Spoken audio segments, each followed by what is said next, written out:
Jadi itu yang pertama. Yang kedua, ini poin kita. Wa yunazzilul ghaith. Dan Allah lah yang punya hak mengatur hujan, mengatur cuaca. Nah, hujan di ayat ini itu disebutkan dengan kata ghaith. Bapak Ibu sekalian, ada yang menarik di ayat ini. Jadi ada dua kata yang menarik di ayat ini. Satu, hujan diungkapkan dengan kata ghaith. Ghaith itu asalnya bukan hujan. Ghaith itu segala yang mengandung manfaat. Pernah dengar istilah istighatsah? Istighatsah itu meminta kebaikan, meminta ghaith, ya. Asalnya dari ditambah ghaithun jadi istaghatsah, meminta kebaikan. Nah, ini ingin memberikan pesan bahwa sebetulnya yang turun dari Allah itu semuanya baik, tidak ada yang tidak baik. Semuanya bermanfaat. Jadi ketika Allah menurunkan hujan itu, menurunkan air dari langit, itu tidak ada yang mengandung keburukan. Tidak ada yang mengandung kejelekan, semuanya baik.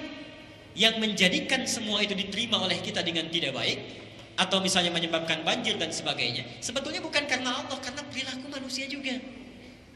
Kalau hujan itu sifatnya baik dari Allahnya. Bahkan kalau diteliti dari sisi pengetahuannya, pengetahuan ilmiahnya, setiap tetesan hujan yang turun dari langit itu mengandung manfaat bagi manusia, kecuali bila bercampur dengan zat-zat lain yang diterima oleh kita. Jadi kalau misalnya maaf ini, kita alami hujan kemudian banjir, ada sesuatu yang tidak kita harapkan, yang harus berevaluasi itu kitanya. Jangan dikembalikan kepada Allah. Allah tidak pernah kirim banjir, Allah tidak pernah kirim hujan yang tidak bermanfaat. Jadi semua yang datang dari Allah itu ghaithun, nilainya bermanfaat. Kalau kita kemudian merasakan ada banjir, ada yang sesuatu yang tidak baik, kita yang evaluasi. Mungkin ada wilayah sekitar kita yang seharusnya jadi resapan air, yang seharusnya jadi penampungan air, dibangun bangunan-bangunan yang tinggi, dibangun tempat-tempat yang tidak mampu meresap air lagi. Nah, itu evaluasi kita yang harus melihat ke sana. Tadi Bapak Ustadz Adi Hidayat sudah menjelaskan berdasarkan Al-Quran bahwa hujan bukan penyebab banjir. Dan saya juga sudah membuktikan secara ilmu hidrologi juga terbukti bahwa hujan bukan penyebab banjir.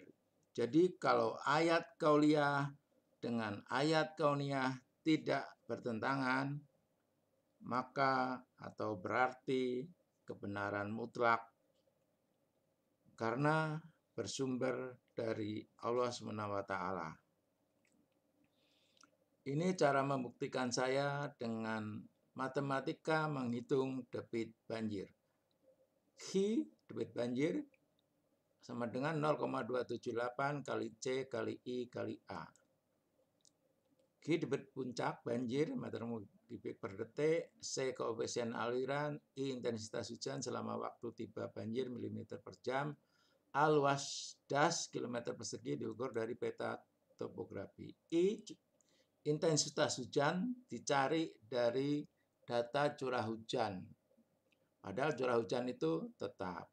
A luas das tetap, jadi yang berubah C. C berubah karena kerusakan daerah aliran sungai. Saya membuktikan ini seperti firman Allah Ali Imran ayat 190 tentang siang dan malam. Peristiwa alamnya ada siang dan malam. Jadi terbukti seperti ini. Saya membuktikan tadi. Jadi antara firman Allah dengan peristiwa alam tidak bertentangan. Penyebab banjir adalah kerusakan das. Ini terbukti ribuan das rusak, negara rugi ratusan triliun tiap tahun. Setidaknya 2.145 das perlu dipulihkan. Jadi das yang rusak itu sebanyak ini, 2.145. Ini hasil penelitian restorasi das Ciliwung oleh Balai Penelitian Teknologi Kehutanan Pengelolaan Daerah Aliran Sungai. BPT KP Das Surakarta. Ini penulisnya ada 7 orang. Ini penelitian benar-benar terbukti bahwa penyebab banjir itu bukan hujan, adalah kerusakan das. Nah, ini bedah bukunya, Restorasi Das Ciliwung. Inti dari buku ini harus ada perubahan paradigma.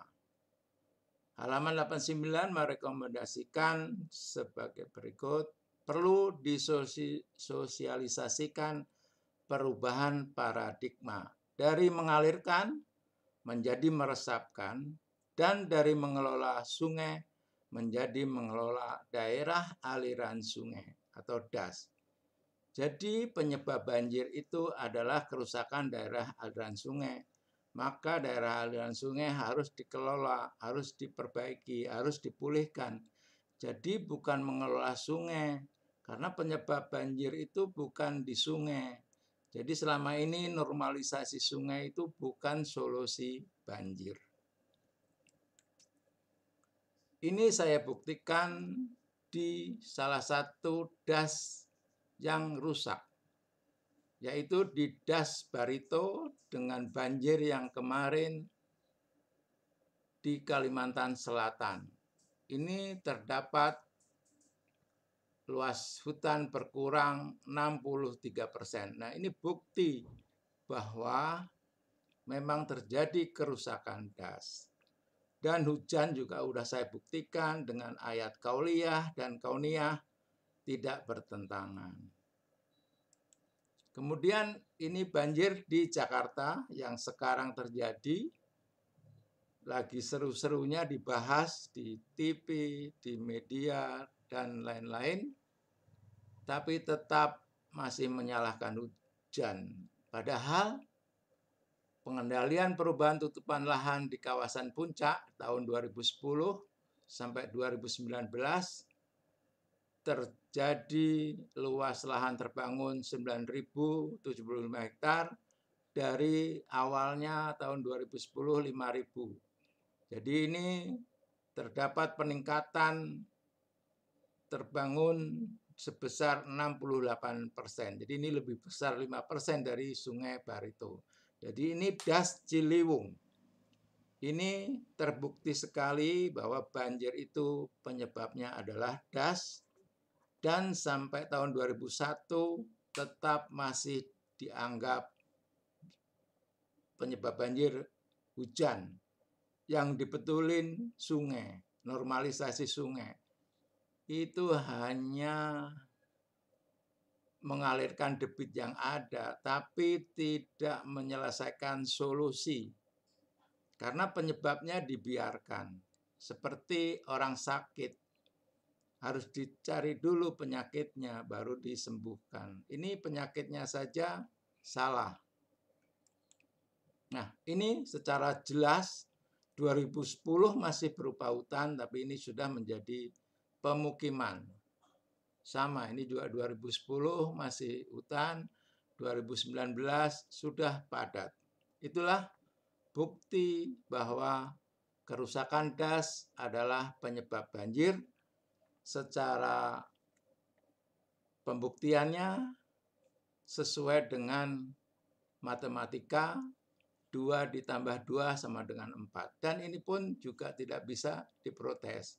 Karena tadi sudah sinkron antara ayat kauliyah dan ayat kauniyah tidak bertentangan. Bahwa hujan bukan sebagai penyebab banjir. Penyebabnya secara matematika adalah koefisien runoff. Koefisien aliran dari resapan menjadi aliran limpasan permukaan. Demikian informasi dari saya.